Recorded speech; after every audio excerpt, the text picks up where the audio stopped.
Please be seated.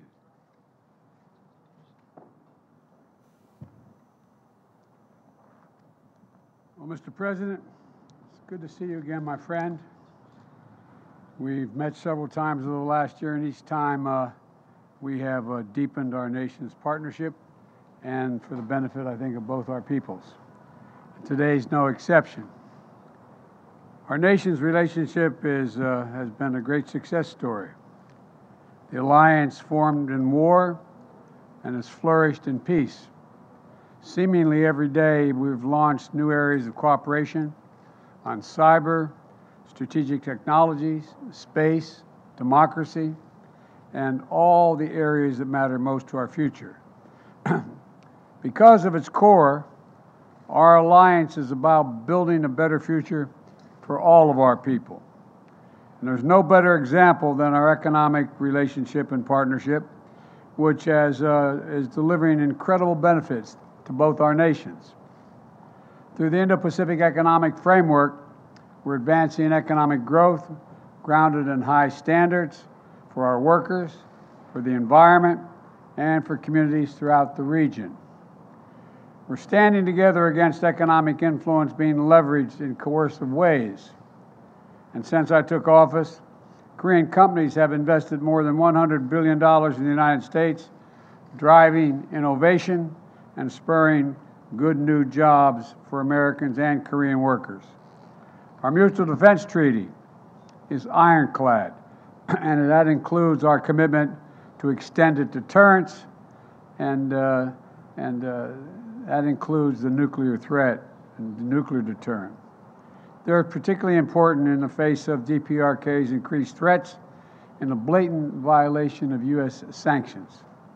At the same time, we continue to seek serious and substantial diplomatic breakthroughs with the DPRK to bolster stability on the peninsula, reduce the threat of proliferation, and address our humanitarian and human rights concerns for the people of the DPRK. The Republic of Korea and the United States are working together, including through our trilateral cooperation with Japan, to ensure the future of the Indo-Pacific is free, is open, prosperous, and secure. I want to thank you again, Mr. President, for your political courage and personal commitment to diplomacy with Japan. I've worked on these issues for a long time, and I can tell you it makes an enormous difference when we all pull together. I also welcome and support your administration's new Indo-Pacific strategy. It's a strategy that affirms how aligned our two nations are and our visions of the region and how similar they are. Today, we discussed our work together on promoting peace and stability in the Taiwan Straits, ensuring freedom of navigation in the South China Sea and beyond. Excuse me. I also affirmed our shared commitment, we together shared our firm shared commitment to stand with the people of Ukraine against Russia's brutal assault on their freedom, their territorial integrity, and democracy. The Republic of Korea's strong support for Ukraine is important because Russia's flagrant violation of international law matters to nations everywhere in the world, not just in Europe. When it comes right down to it, it's about what you believe, what you stand for, what kind of future you want for your children and grandchildren. And right now, I believe the world's at an inflection point. The choices we make today, I believe, are going to determine the direction of our world and the future of our kids for decades to come. That's why this partnership is so important, Mr. President, because we share the same values, the same vision. And I greatly appreciate, Mr. President, that the Republic of Korea co-chaired the second Summit on Democracies last month, and they will host the third Summit for Democracies. We both understand that our democracies and our people are our greatest source of strength, and working together, they make our nation stronger and more effective. From tracking the climate crisis and strengthening our effort to fight it, and strengthening global health, no two countries are better suited to meet the challenges ahead than the Republic of Korea and the United States. I want to thank you again, Mr. President. for your friendship, your partnership, and all you've done to help build a future of shared strength and success. The floor is yours, Mr. President.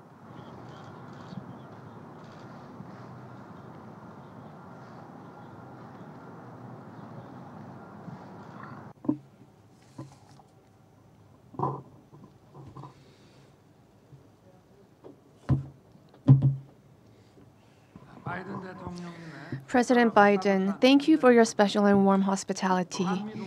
I am very pleased to be making a state visit to the United States during this meaningful year that marks the 70th anniversary of the ROK-US alliance. Our two countries have overcome challenges and crises during the past 70 years based on the deep roots of freedom and democracy, building a value alliance that is strong, resilient, and sustainable. We are now being threatened by an unprecedented polycrisis. The ROK-US alliance is jointly overcoming this crisis, also coming from North Korea, as a righteous alliance that contributes to world peace and prosperity. We will further expand the depth and denotation of the ROK-US Global Comprehensive Strategic Partnership and march forward to the future. Today, President Biden and myself engaged in constructive dialogue to discuss ways to materialize this shared vision. The outcome of our dialogue is well outlined in the joint statement adopted today. The first key outcome is extended deterrence. Sustainable peace on the Korean Peninsula does not happen automatically. Our two leaders have decided to significantly strengthen extended deterrence of our two countries against North Korea's nuclear and missile threats so that we can achieve peace through the superiority of overwhelming forces and not a false peace based on the goodwill of the other side. Such a will and commitment is captured in the Washington Declaration. President Biden has reaffirmed his ironclad commitment to extended deterrence towards the Republic of Korea. Our two countries have agreed to immediate bilateral presidential consultations in the event of North Korea's nuclear attack and promise to respond swiftly, overwhelmingly, and decisively using the full force of the alliance, including the United States nuclear weapons. Our two countries have agreed to establish a nuclear consultative group to map out a specific plan to operate the new extended deterrence system.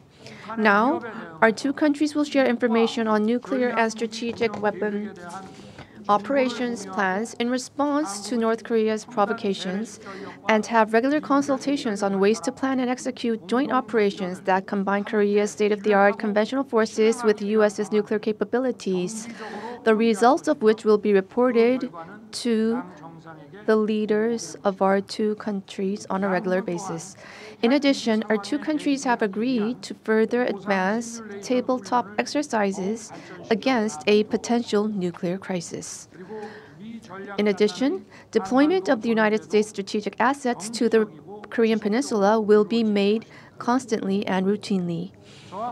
President Biden and I will continue to cooperate to strengthen extended deterrence between our two countries based on our historical and concrete agreement reached during our summit. Second, our two leaders have agreed to further strengthen the strategic partnership in economic security, which is directly related to the national economies of our two countries. President Biden and I welcomed the expansion of our firm's bilateral mutual investment in advanced technology, including semiconductors, electric vehicles, and batteries. President Biden has said that no special support and considerations will be spared for Korean companies' investment and business activities in particular. We have agreed to consult and coordinate closely so that the U.S. Inflation Reduction Act and the CHIPS and Science Act can further strengthen supply chain cooperations between the two countries in advanced technology. Furthermore, we plan on ramping up partnerships in cutting-edge technology. We have agreed to establish a dialogue for next-generation emerging and core technology between the U.S. National Security Council and the Korea Office of National Security pertaining to chips, batteries, biotechnology, quantum science, and other cutting-edge technologies with the aim of promoting joint R&D and experts exchange. We have also adopted a separate joint statement for strengthening cooperation in the rapidly emerging quantum science and technology domain. President Biden and I have also agreed to get the ball rolling on discussions about expanding our alliance into cyber and space by applying the Mutual Defense Treaty in cyberspace and space as well. We have also agreed that the strategic cybersecurity cooperation framework adopted this time around will serve as the foundation on which we address cyber threats together and boost cooperation in information sharing, collection, and analysis. Space is another area that shows great promise for cooperation between our two countries. During my time here, I was able to visit the NASA Goddard Space Center. President Biden welcomed the establishment of CASA, and we have agreed to promote cooperation between CASA and NASA. We have also agreed to accelerate discussions on reaching a reciprocal defense procurement agreement, which is equivalent to an FTA in terms of national defense. Meanwhile, President Biden and I have agreed to promote exchange between the future generations of our two countries. To this end, we have launched the U.S. ROK Special Exchange Initiative for Youths. In celebration of the 70th anniversary of the ROK-U.S. alliance this year, our two countries plan to invest a total of $60 million to support exchanges between 2,023 youths majoring in STEM, humanities, and social sciences. This also includes the largest Fulbright program to date, which will provide scholarships for 200 students. Last but not least, President Biden and I have agreed that South Korea and the United States, as key partners in achieving stability and building peace in the Indo-Pacific region, will put our heads together as we implement our Indo-Pacific strategies to strengthen our cooperation in addressing regional and global challenges. In particular, President Biden expressed strong support for efforts made by the Korean government to normalize Korea-Japan relations. And we have agreed to continue our efforts in strengthening Korea-U.S.-Japan trilateral cooperation. Furthermore, we reaffirmed that the use of force to take the lives of innocent people, an example of which would be Russia's invasion of Ukraine, can in no circumstances whatsoever be justified. In that sense, we agreed to continue our cooperation and efforts alongside the international community to support Ukraine. During this meeting, we also discussed plans through which our two countries can take a leadership role in addressing global challenges such as climate change, international development, and energy and food security. I am delighted that through today's meeting, we've opened up a new chapter for the next 70 years of the ROK-U.S. alliance. I hope President Biden and I, with the support of people in our two countries, can fully deliver on the blueprint that we have mapped out today with the aim of our founded in the reaffirmation of the value of freedom and our universal values. Thank you.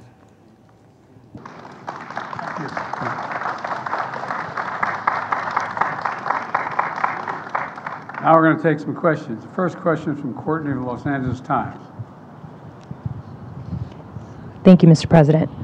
Your top economic priority has been to build up U.S. domestic manufacturing in competition with China. But your rules against expanding chip manufacturing in China is hurting South Korean companies that rely heavily on Beijing. Are you damaging a key ally in the competition with China to help your domestic politics ahead of the election? And one for President Yoon.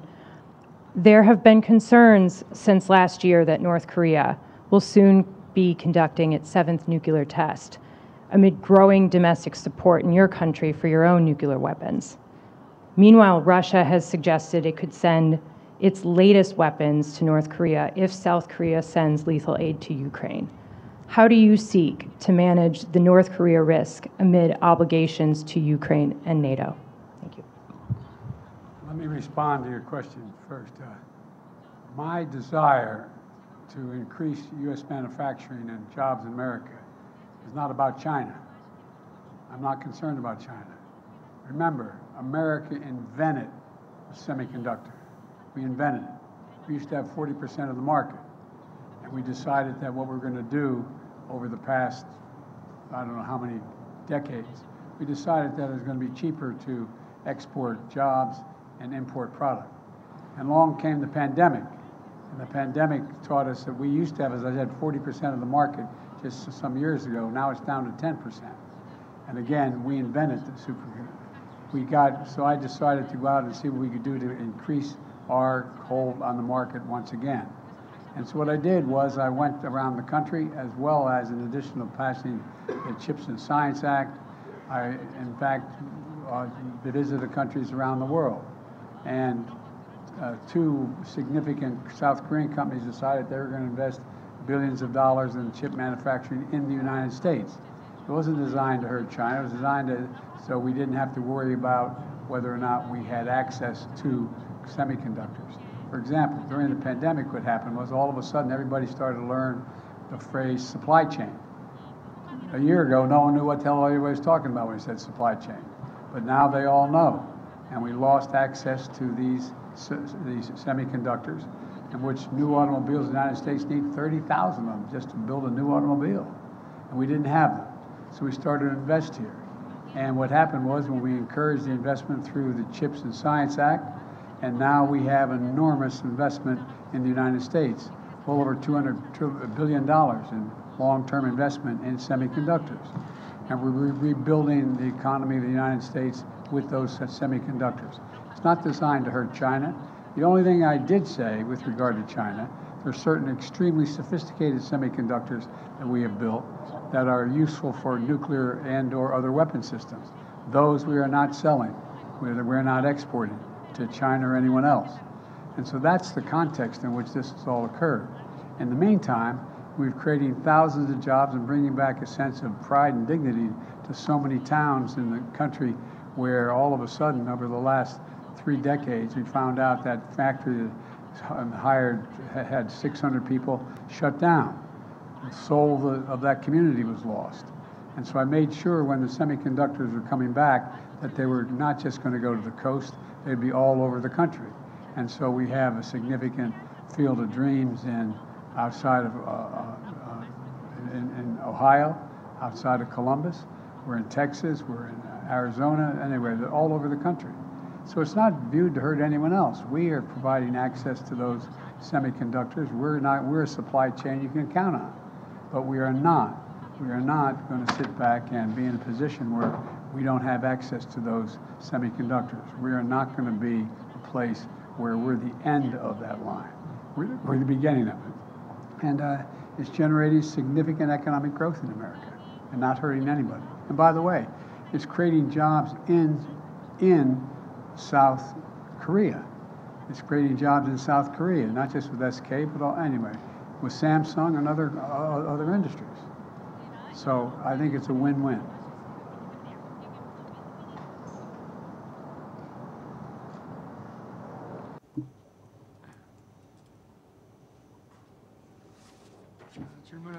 With regard to your question, let me provide my answer. Korea and the U.S., based on its Washington Declaration, our 2 countries have agreed to strengthen extended deterrence, and the implementation level is different from the past. First of all, we have an NCG, Nuclear Consultative Group, that has been launched that will implement discussions and actions, and we will hold regular meetings and consultations under NCG. We will share information on mutual nuclear assets and intelligence, and we will jointly plan responses and also jointly plan exercises and drills and implementation plans. So all of these will be strengthened and specified under the Nuclear Consultative Group. We want to customize our response against North Korea's nuclear threat based on extended deterrence. And in the process of achieving this goal, any concerns that Koreans may have against North Korean nuclear weapons will be relieved, I believe. If nuclear weapons are used, our two countries will strengthen our response in a swift manner.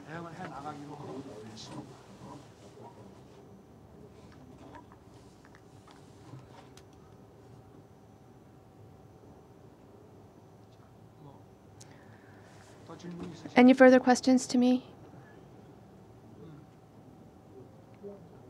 Please.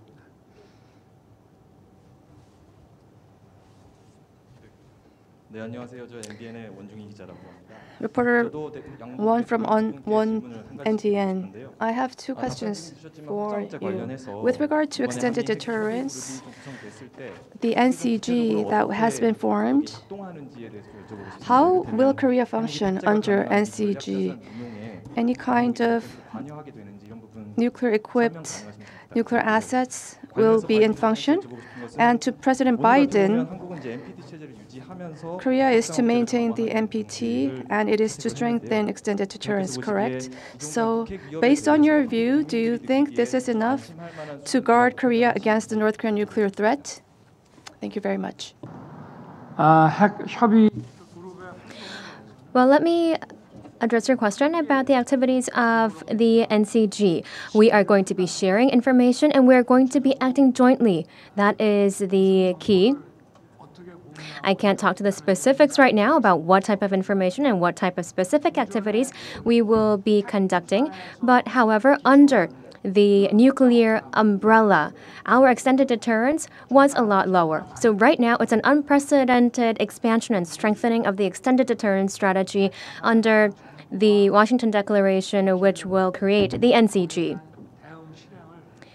The implementation and the response at this level has never thus far been this strong. So this is a new level of extended deterrence, much stronger, that I can say with confidence.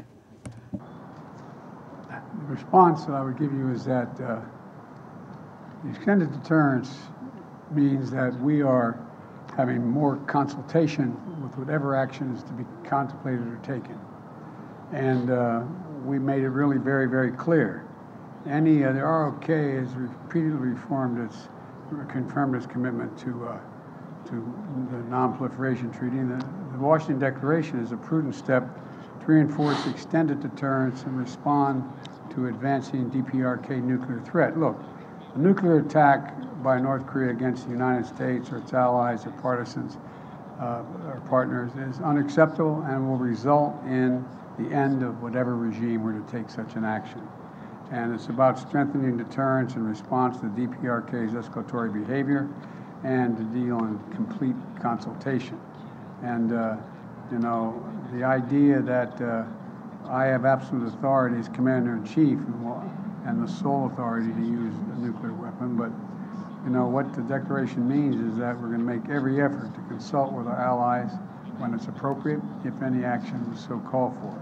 Certainly, we talked about this and some other things today, but the bottom line here is there's even closer cooperation, closer consultation, and we're not going to be stationing nuclear weapons on the peninsula, but We will have visits to ports visits of nuclear submarines and things like that.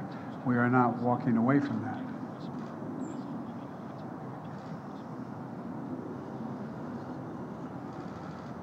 My turn to ask a question. I think the next question is Mary Bruce, ABC. Thank you, Mr. President. You recently launched your re-election campaign. You've said questions about your age are legitimate, and your response is always, just watch me. But the country is watching, and recent polling shows that 70% of Americans, including a majority of Democrats, believe you shouldn't run again. What do you say to them? What do you say to those Americans who are watching and aren't convinced? You've said you can beat Trump again. Do you think you're the only one? I may not be the only one, but I know him well, and I know the danger he presents to our democracy, and we've been down this road before. And with regard to age, you know, and polling data, I noticed the polling data I keep hearing about is that I'm between 42 and 46% favorable rating, et cetera. And but everybody running for re-election in this time has been in the same position. There's nothing new about that. You're making it sound like Biden's really underwater. Number one. Number two, when the same polling data asks whether they think what kind of job I've done, it gets overwhelmingly positive results. From 58% thinking everything from the CHIPS Act and all the things we've done. You know, we've created, like I said, we've created 12 million new jobs. We created 800,000 manufacturing jobs. We have economic growth moving. We're in a situation where the climate, we've invested more money and more help in dealing with the climate crisis than any nation in the world. And so things are moving. And the reason I'm running again is there's a job to finish. The other thing is that, look, you know, think about what I inherited when I got elected. I inherited a nation in overwhelming debt at the time. Number one, in the hole for the 4 years that he was president. I inherited a nation that had a serious loss of credibility around the world as America first. And, you know, the first meeting I attended the G7, I said, America's back. And one of the world leaders looked and said, for how long? For how long? There's a great concern about the United States being able to lead the free world. And we're doing that again. And those same polls you look at, you take a look at the polls, they're saying whether I pull together NATO and the European Union as well as Asian partners, I think we have. But there's more to do. And with regard to age, I can't even say, I guess how old I am, I can't even say the number. It doesn't register with me. And but the only thing I can say is that one of the things that people are going to find out is they're going to see a race, and they're going to judge whether or not I have it or don't have it. I respect them taking a hard look at it. I take a hard look at it as well. I took a hard look at it before I decided to run. And I feel good. I feel excited about the prospects. And I think we're on the verge of really turning the corner in a way we haven't in a long time. I know you're tired of hearing me say we're at an inflection point. Well, we really are. What happens in the next 2, 3, 4 years is going to determine what the next 3, 4 decades look like. And I have never been more optimistic in my life about the possibilities of the United States. To be clear, though, you just said, I know him well. Did Donald Trump's decision to run affect yours? Would you be running if he wasn't? Yeah, I think I still would be running if he wasn't. I do know him well. He's not hard to know, as you know. You know him well, too. The question is whether or not, look, there's more to finish the job. We have an opportunity to put ourselves in a position where we are economically and politically secure for a long time. Look, we continue to have, and now you don't like me hear me saying it, there's still a contest between autocracies and democracies. And we're the leading democracy in the world. And it's something I know a fair amount about, something I care about, and something that I have found a willingness of an awful lot of our allies and friends to follow. So I think that we have to finish the job, nail it down.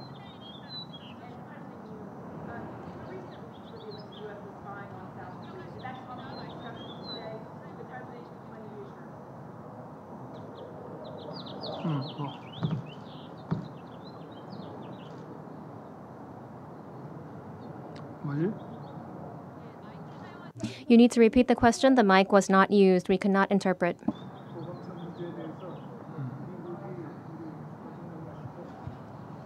You need to repeat the question. Please use the microphone. We cannot provide interpretation if you do not use the microphone. Microphone. My apologies. Thank you. Did the recent leaks revealing that the U.S. was spying on South Korea come up at all in your discussions? And did President Biden provide you any assurances?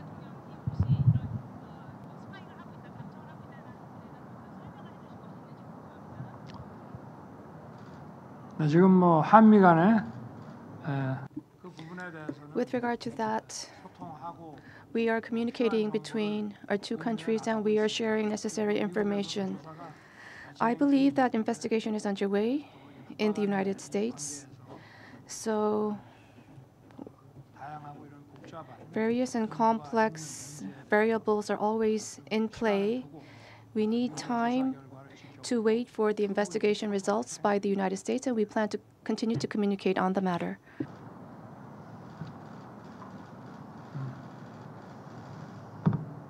This will be the last question. 네, 질문해 주셔서 감사합니다. I'm from Financial News. My name is Kim Hak-jae. My question goes to both of you. My first one goes to President Yoon first. During this state visit, you've said that the alliance has strengthened to cutting-edge industries, to cutting-edge science, and also investments in businesses have been some of the outcomes. These are some positives. However, to each individual of the public, how will this have a long-term impact? What will be the direct benefits felt? And to President Biden. In celebration of the 70th anniversary of the Iraq-US alliance, I know that the atmosphere is really positive. However, Korean businesses, especially because of the CHIPS Act and the IRA, are on edge. What message can you send to the Korean companies to really make sure and tell them that this is not something to worry about? The technology cooperation between the ROK and the U.S. and also in partnerships in cutting-edge industries and science and technology was your first question. So that is about really strengthening the competitiveness of our two countries.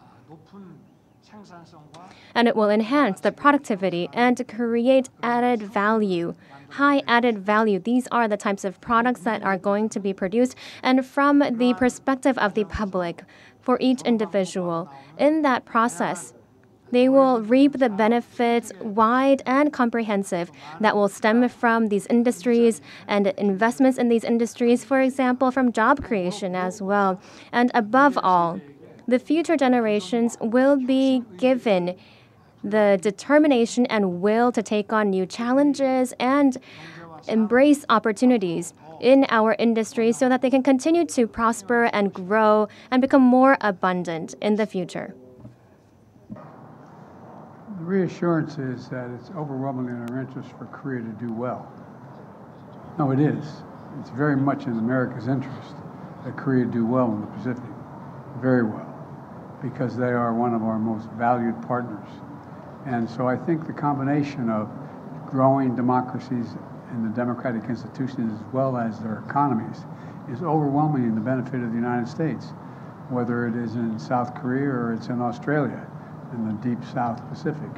And so I think that there's a reason, overwhelming reason. Plus, in addition to that, we're increasing the number of student exchanges, access to more information between our folks, educating our people, as well as we're going to be cooperating in everything from space to technology to medicine. And so there's so many opportunities we have. And I don't think at least we don't, and I don't think so far, most of the South Korean companies believe that there's somehow a U.S. effort to slow them down, prevent their growth, or anything like that. We'd like to see them grow. And I mean that sincerely. It's overwhelming in the U.S. interest for South Korea to do very well economically. It's overwhelming in our interest because it has. And then lastly, I think we underestimate the example that South Korea sets. Here you have a nation that is significant, but is not a nation of 200,000, 300,000, 400,000 people making the kind of changes it's making. It gives other smaller nations hope to believe that if they have democratic institutions and commitment and impact on industries that in fact are the cutting edge industries, new sciences and technology, including AI and other things, that there's a future for them. And I think that's what this is about. And so we view South Korea's economic growth as a benefit to the United States as well as freedom around the world. Thank you all so very much. Appreciate it. Distinguished guests, please remain in your seats until the official delegations have departed.